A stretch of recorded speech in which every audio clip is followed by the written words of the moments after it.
Hey everyone, and welcome. Today, we're going to tackle a huge challenge that so many organizations are facing. Those old, creaky, but absolutely mission-critical legacy systems. We're going to explore how you can turn these ticking time bombs into modern, secure, and honestly, powerful assets. So, let's just get real for a second. And it's so true, right? When these systems were first rolled out, they were top of the line, they were rock solid. They were built for a totally different, much simpler world. But that world is long gone, and that fortress you built, well, now it's kind of like a sitting duck. I mean, look at this. This slide just nails the massive shift in what we're up against. We've gone from the then, where your biggest fear was someone guessing a simple password, to the now, where you're dealing with organized ransomware gangs and even nation-state hackers. The threats today are just on a whole other level, and your old systems, they just weren't built for this kind of fight. Not even close. So, here's our game plan for this explainer. First, we're going to really unpack this idea of the legacy system time bomb. Then, we'll look at the risks that go way beyond just the tech itself. After that, we dive into the good stuff, the solutions. We'll cover the crucial pre-flight check you need to run, how to build a genuinely secure bridge to the future, and finally, how you actually govern this new setup for the long haul. First up, the legacy system time bomb. And let's be clear, this isn't some problem for future you to deal with down the road. This is an active, growing threat that's probably humming away on a server in your organization right now. Let's make this super real. Remember WannaCry? I mean, what a brutal wake-up call that was. The thing is, the damage wasn't caused by some super secret, never-before-seen hack. Zero-day exploit. Nope, it mostly hit older, unpatched Windows machines. This is the perfect definition of that ticking time bomb, outdated tech that just couldn't defend itself, and it brought hospitals and global companies to a grinding halt. And man, this quote just says it all. It perfectly captures the danger of just jumping into a modernization project without a rock-solid security plan. You're there thinking you're making things better, but what if you're just accidentally leaving the back door wide open for attackers? The bottom line is, security can't be something you bolt on later. It has to be the ground you build on. Okay, so let's zoom out a bit. We've talked tech, but this whole thing snowballs into something much, much bigger. This is not just an IT problem, not by a long shot. A breach in a legacy system is a full-blown business crisis that hits your bottom line, your reputation, everything. The thing about legacy systems is that they tend to fail in a few very predictable ways that attackers have learned to exploit over and over. First off, their security protocols are often ancient and easily breakable. Second, many of them aren't even supported anymore, which means known problems never get fixed. They become permanent open doors. And third, you can't see what's happening inside them, which creates massive blind spots where attackers can hide out for months. And if you need a number to really drive this home, check this out. A whopping 60% of data breaches involve legacy systems that just don't have modern security controls, like multi-factor authentication. For attackers, it's the easiest target, and it is everywhere. And if you're wondering about the cost, the real cost, well, just look at the Equifax breach.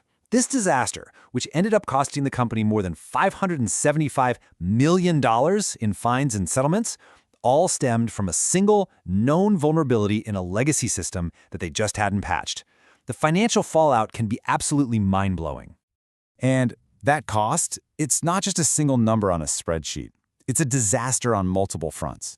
You get slammed with huge regulatory fines, from big regulations like GDPR. Then you've got the direct costs of cleaning up the breach itself. Your whole operation can be disrupted.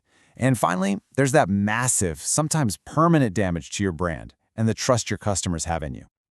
All right, so we get it. The problem is huge. So how do we even start to fix it? Well, it all begins with what we're calling a pre-flight security check. Before you even think about writing a line of new code, you've got to map out the minefield before you take a single step. And this isn't about just running a quick scan. This is real detective work. First, you need to do deep vulnerability scanning to find all the weak spots. Second, you have to classify all of your data. You need to know exactly where the sensitive stuff lives and how it moves through your systems. You might be shocked at what you find. And third, you need to do a gap analysis to see how you stack up against regulations like HIPAA or PCI DSS. And listen, this next part is so important. You have to map out how everything connects, all your systems, old and new. Because if you don't do this, you're going to end up creating all these new, shiny backdoors for attackers without even realizing it. You have to understand the whole web before you start messing with it. Okay, so we've got our map of the minefield. Now it's time to actually build that secure bridge to the future. This is all about the proactive strategies you use during the modernization project to keep everything safe. And the guiding philosophy here is a concept called zero trust. The old way of thinking was like a castle with a moat. Once you are inside the walls, you are pretty much trusted. Well, zero trust just tosses that whole idea in the trash. It works on one simple rule. Never trust, always verify. It assumes no one is trustworthy by default, whether they're inside or outside your network. Every single request has to be checked, every single time. So how do you actually do zero trust? Well, it's built on a few key pillars. Microsegmentation is like putting watertight doors on a submarine. If one area is breached, the damage is contained. Centralized identity management makes sure every single person and device is who they say they are. And end-to-end encryption is what keeps your data scrambled and safe as it's moving between all your different systems. So you did it. You built the bridge, you're on the other side, you're done, right? Nope, not even close. The final critical piece of this puzzle is setting up the right kind of governance to keep your new system secure for years to come. Because your new, modern system, it has to live in the real world. And the real world has rules. You have to deal with major compliance frameworks like GDPR for privacy in Europe, HIPAA for patient data, and PCI DSS for anything related to payments. And trust me, compliance is not optional. And this table here really breaks down the massive mindset shift that has to happen. See, in the old legacy approach, security was just some IT project. Now it has to be an issue that the C-suite is accountable for. It used to be seen as just a technical problem. Now it has to be part of your entire enterprise risk strategy. And you can't just assume your partners are secure anymore. You need rigorous management of every vendor you work with. So I know this can all feel a little overwhelming. You might be thinking, where do I even start? Well, here are the first 3 things you absolutely have to do. 1, conduct that deep, comprehensive security audit. 2, classify your data and map out exactly how it flows. And 3, document every single system dependency. Get that foundation right and you're already on the right track. And really, if you remember one thing from all this, let it be this. So many people still see security as a roadblock, something that slows down innovation. But that's completely backwards. Strong security is the foundation that gives you the freedom and the confidence to innovate, to move faster, and to build real trust with your customers.